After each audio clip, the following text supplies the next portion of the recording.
Steph Kra, le coureur de Total Energies qui a été grièvement blessé lors de la chute dans la descente de la Eta, s'est exprimé.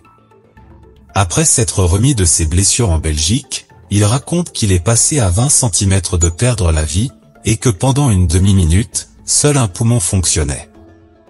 Il a commenté, comme nous l'avons fait également, que l'organisation dirigée par Julian Eraso a permis à la route de montagne d'avoir un asphalte très sale, et qu'après la chute de Primož Roglič, le Slovène et leader de la compétition l'a emporté.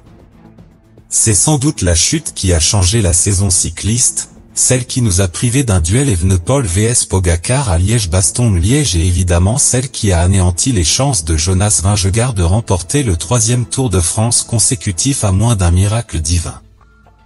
Le Danois, après être resté inerte au sol pendant plusieurs minutes, a été transporté à l'hôpital de Vitoria où il a été analysé, et selon l'équipe Visma, il souffrirait d'une fracture de la clavicule, de plusieurs côtes et d'un pneumothorax au poumon.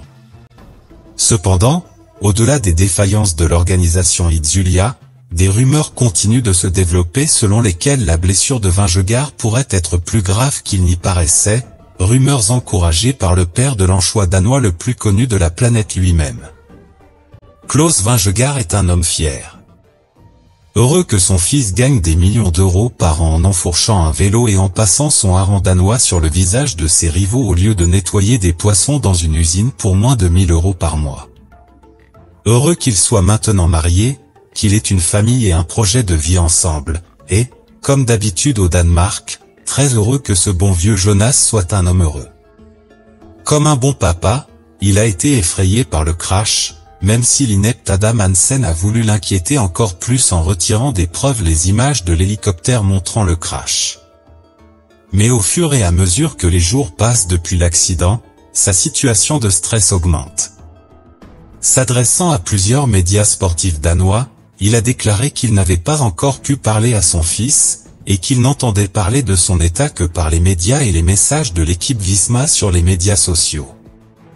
Les fractures de la clavicule et des côtes sont des blessures malheureusement courantes dans le cyclisme professionnel, il ne s'agit donc pas d'un risque professionnel, mais la principale préoccupation de Klaus Vingegaard est la blessure par pneumothorax subie par son fils, le double champion du Tour de France. Je sais ce que beaucoup d'entre vous vont me dire. Que vous êtes passé par là ou que vous connaissez quelqu'un qui l'a fait et que ce n'est pas grave, jusqu'à présent nous sommes d'accord. En fait, les premières prédictions étaient que Vingegaard pourrait être prêt à 60% pour le Tour de France 2024, qu'il mettrait simplement plus de temps à se remettre de ses blessures internes et à monter sur le vélo pour s'entraîner, et qu'en changeant le calendrier, il pourrait au moins être sur la ligne de départ pour le grand bouclé. Mais au fil des jours, cette vision optimiste s'est transformée en déclaration tout à fait alarmiste. Klaus Vingegaard lui-même a déclaré dans différents médias qu'il vivait l'enfer. Il ne connaît certainement pas l'étendue de sa blessure par pneumothorax. Que l'équipe Visma ne lui donne aucune information et qu'il craint qu'on lui cache quelque chose. Que même la femme du vainqueur de Tirreno Adriatico 2024 ne peut pas être en contact avec son beau-père pour l'informer de l'état de son fils par peur des fuites. C'est ça le cyclisme les amis. L'équipe qui laisse entrer les caméras de télévision dans ses rassemblements si Jeff Bezos paie, est incapable de dire l'état réel de son cycliste vedette non pas aux médias, mais à son propre père. La même équipe des étranges dépressions de Christophe Laporte et des maladies de Dylan Van Baarle. La même équipe qui, après la blessure à la clavicule de Wilco Kelderman, informe à peine sur son état de santé, sauf pour indiquer qu'il ne participera pas au Giro d'Italia, et la même équipe qui met plusieurs semaines à dire ce qui était évident, à savoir que Wout van Aert ne pourrait pas participer à la Corsa Rosa. Mauvaise année pour les abeilles qui perdent même le directeur Zeman pour se consacrer au monde du football dans le plus pur style de Dave Brailsford ou Inigo San Millan, sachant les footballeurs que dans le cyclisme une grande amélioration des matériaux est gérée dans les dernières années. Le prestigieux média italien, Il Corriere della Sera, a encore ajouté à la plaie en assurant que la blessure interne de l'anchois était similaire à celle subie par Kenyan White et Eganito Bernal lors de leurs très graves accidents, et qu'après son retour sur les routes, son niveau n'a plus jamais été le même.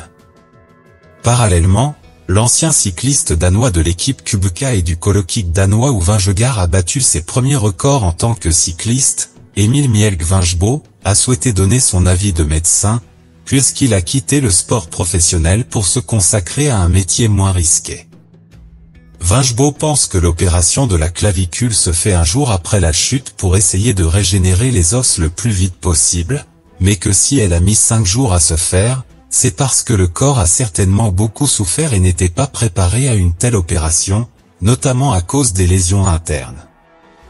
Il est vrai que Vingegaard est soigné en Espagne, le pays où le plus grand nombre d'infirmières et de médecins ont été enregistrés en train de faire des danses TikTok et où ils ont un tel prestige social qu'ils se permettent de maquer le citoyen ordinaire, mais il est vrai aussi que Jonas est une superstar du sport, et que ces médecins, du moment qu'ils obtiennent quelques likes et quelques tapes dans le dos pour avoir fait leur travail, comme cela s'est produit dans la même région avec le partenaire de l'Anchois, Milan Vadé, se donneront à 100% pour poser sur des photos avec les sportifs millionnaires qu'ils soignent. Il n'y a pas de négligence médicale, Vingegaard est entre les meilleures mains possibles, mais malgré tout, le Père Noël souffre, et pense que la carrière de son fils pourrait être remise en question. Nous aurons peut-être d'autres nouvelles du meilleur grimpeur de la planète au moment où nous mettrons en ligne cette vidéo, mais l'opacité dont on fait preuve dans cette affaire est méprisable.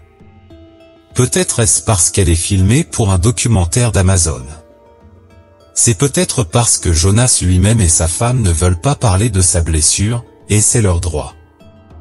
C'est peut-être parce qu'ils s'amusent à lire les théories du complot des youtubeurs dans les commentaires, que vous noterez, je l'espère. Mais ce qui est clair pour nous, c'est que s'ils avaient parlé comme Steph Kra, haut et fort, en disant la vérité, en racontant que Vingegaard a vraiment failli perdre la vie ou subir une très grave blessure, personne ne serait en train de spéculer sur l'avenir de Jonas. Il est assez clair qu'ils essaient d'étirer la bulle pour que Vingegaard reste sur la liste des candidats au Tour de France 2024, qu'il ne fasse pas retomber le soufflet du duel contre Poggi dans les montagnes françaises. Il ne semble pas avoir réalisé que, sauf accident de parcours, le Slovène a déjà gagné le Tour de France 2024, et que même le remède miracle qui a fait passer Lens d'un lit d'hôpital à une victoire sur le Tour de France en 1 an et demi ne pourrait pas ranimer un Vingegaard qui doit changer ses objectifs à long terme. C'est le cyclisme, c'est le sport professionnel. À Jonas, nous souhaitons simplement le meilleur. Tu as sauvé ta vie, peut-être la plus grande victoire de ta vie. Santé, Anchois.